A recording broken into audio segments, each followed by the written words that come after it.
Hello दोस्त, आप सब मुझे पहचानते ही हैं। मैंने कल वीडियो बनाया था फिलिप भाई के साथ, R1 बैंड के साथ। जो मेरा वीडियो अभी यूट्यूब पर चल रहा है उसके बारे में लेकर, 2 महीने पहले मेरी जो वीडियो वायरल हुई थी उसके बारे में लेकर। तो पहली बात तो R1 बैंड में जब मेरे वीडियो जब चल रही है, वो मेरे घर पे शादी थी मेरे बड़े पापा की लड़के की। उस टाइम वो R1 बैंड को घर पे बुलाया गया था। मैं वो शादी में ही नहीं रहने वाली थी, पर मेरे घर वालों के कहने पर मैं रुकी। मेरे घर वालों ने हिम्मत दी कि तू ऐसे डर डर के कब तक घर पे बैठी रहेगी, किसी ना किसी दिन लोगों का सामना तो करना ही पड़ेगा ना। इसलिए मैं शादी में भी रुकी। शाम को R1 बैंड आई, मेरे फ्रेंड लोग आए, मेरे रिलेटिव्स आए, मेरी मौसी की लड़की, मेरी बड़ी मम्मी, सब आए। उन्होंने बोला कि तू एक बार हिम्मत करके बैंड पे जा, हमें भी तेरा सिंगिंग सुनना है, ऐसा करके उन्होंने हिम्मत दी। तो इसलिए मैं R1 बैंड पे चढ़ी थी। ना ही इन्होंने मुझे बुलाया था, नहीं वो अगले प्रोग्राम में मुझे बुलाने वाले हैं। वो मेरे घर पे शादी थी, इसलिए मैं R1 बैंड में चढ़ी थी। मैं R1 बैंड वालों के सामने माफी मांगना चाहती हूँ कि मेरी वजह से आप लोगों को जो सुनना पड़ा, लोगों की गालियां खाली पड़ी, इसलिए मैं R1 बैंड के सभी मेंबर से सॉरी बोलना चाहूंगी। और दूसरी बात, 2 महीने पहले जो मेरा वीडियो वायरल हुआ था उसके बारे में मैं आपको सच्चाई बोलना चाहूंगी। कल मैंने सब सच बोला था उस वीडियो में। 15 मिनट नहीं हुए उस वीडियो को डाले हुए और लोगों के फोन आने चालू हो गए फिलिप भाई पे कि ये तू वीडियो डिलीट कर, नहीं तो तेरे साथ बुरा होगा। उनको धमकी दी गई, इसलिए फिलिप भाई ने वो वीडियो डिलीट कर दिया। जब मैं सच बोल रही हूँ तो मुझे दबा दिया जा रहा है। जो वीडियो को वायरल नहीं होना देना चाहिए था उसको और शेयर करते गई। आज मैं सच बोल रही हूँ तो मुझे दबा दिया जा रहा है। जो मुझे सपोर्ट कर रहे हैं उन लोगों को धमकी दी जा रही है। ऐसा क्यों? मेरे साथ ही ऐसा क्यों कर रहे हैं सब? जो वीडियो डिलीट करवाना था उसको तो किसी ने डिलीट नहीं करवाया। और आज कल कमेंट में बोल रहे थे कि वीडियो डिलीट करो। क्यों? मैं सच बोल रही हूँ तो आप लोगों को पसंद नहीं आ रहा है। आप लोगों ने मुझे सपोर्ट तो नहीं किया, पर मैं सच बोल रही हूँ उसको तो सबके सामने लाने दो मुझे। और ये वीडियो 4 साल पहले की है। उसके बाद मैं इसके साथ रिलेशन में ही नहीं रही। उसने किया या उसकी गर्लफ्रेंड ने किया मुझे नहीं पता। ऐसा नहीं कि मैं आगे नहीं गई, मैं पुलिस स्टेशन तक पहुंची हूँ। मुझे पुलिस स्टेशन में नहीं जाना था। कभी मैं पुलिस स्टेशन में पैर नहीं रखा, फिर भी मुझे जाना पड़ा। और ये वीडियो 4 साल पहले की है। मैं कॉलेज के पहले साल में थी। उस टाइम में रॉकस्टार बैंड में आई थी। तब मेरी उम्र 18-19 साल होगी। उस टाइम में सभी लड़की या लड़की को ऐसा हो सकता है, वो अफेयर में पड़ सकते, प्यार में पड़ सकते। मेरे साथ भी ऐसा ही हुआ। मैं गलत इंसान से प्यार कर बैठी हूँ, गलत इंसान पे भरोसा कर बैठी।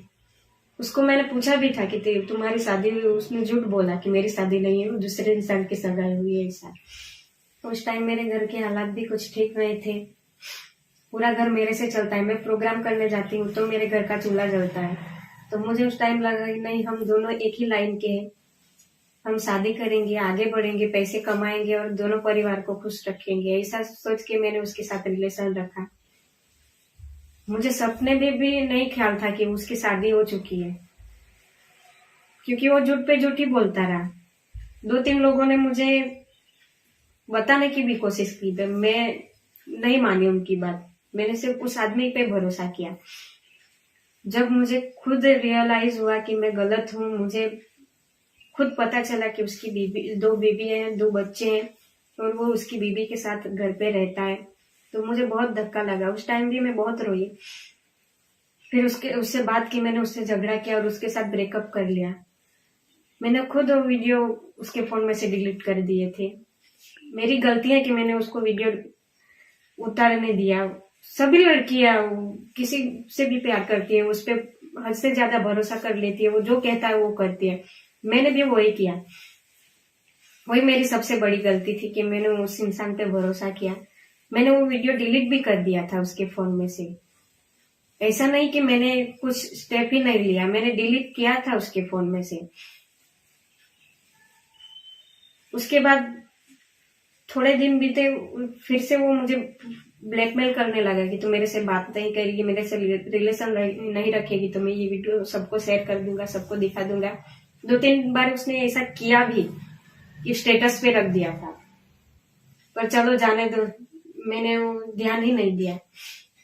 ऐसे 3-4 साल बीत गए, ना मैं उसके सामने आती थी ना वो मेरे सामने आता था। हम कांटेक्ट में ही नहीं थे, हम साथ में कभी प्रोग्राम भी नहीं किया और कुछ नहीं। ये 4 साल के बाद मैं नवरात्रि में उनके साथ प्रोग्राम करने के लिए गई, वो भी रॉकिंग स्पाइडर के मैनेजर विपुल भाई के कहने पर। वो मुझे छोटी बहन जैसे मानते हैं। उस टाइम भी उसके साथ ब्रेकअप हुआ था तो मैंने विपुल भाई को बोला था कि भाई मैंने उसके साथ ब्रेकअप कर लिया। वो उस इंसान का अच्छा बेस्ट फ्रेंड क्यों ना होगा, पर उसने तब मुझे ये बात बोली थी कि तृषा तूने जो भी किया वो अच्छा किया, वो तेरे लायक नहीं था। उसका बेस्ट फ्रेंड होगा तो कोई बात नहीं, मेरे लिए उन्होंने अच्छा सुन अब कहा था उस टाइम। वो बात मुझे आज भी याद है। वो नवरात्रि में गई, वो भी मेरी मम्मी भी मना कर रही थी कि मत जा, कुछ ना कुछ गलत होगा।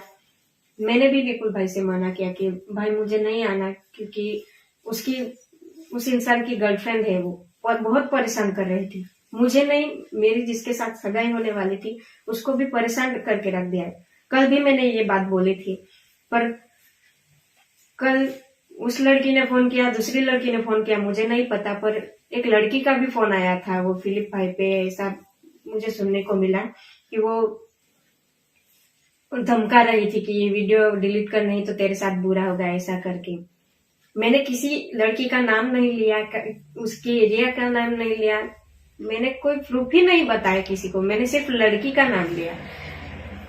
तो कैसे जान गई कि मैंने उसी का नाम लिया? उसने गलत किया तभी उसको पता चला ना कि नहीं ये मेरी ही बात कर रही है ऐसा। तो वो लड़की मुझे तो परेशान कर ही रही थी, स्टाफ के सभी मेंबर को परेशान करके रख दिया था। मेरे हस्बैंड की तो उसके हस्बैंड जो होने वाले थे वो तो इन मामलों में कुछ जानते ही पहचानते नहीं, उनको भी परेशान करके रख दिया था। तो मैंने रॉकिंग स्पाइडर वाले विपुल भाई को बोला कि भाई मुझे नहीं आना नवरात्रि में, ये बहुत परेशान कर रही, टॉर्चर कर रही है मुझे।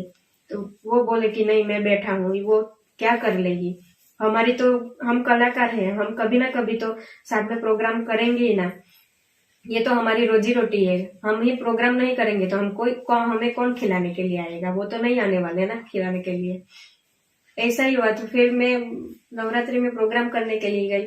मैं अकेली कहीं नहीं जाती प्रोग्राम में, कहीं भी प्रोग्राम हो मेरे भाई मेरे पापा मेरे साथ आते हैं।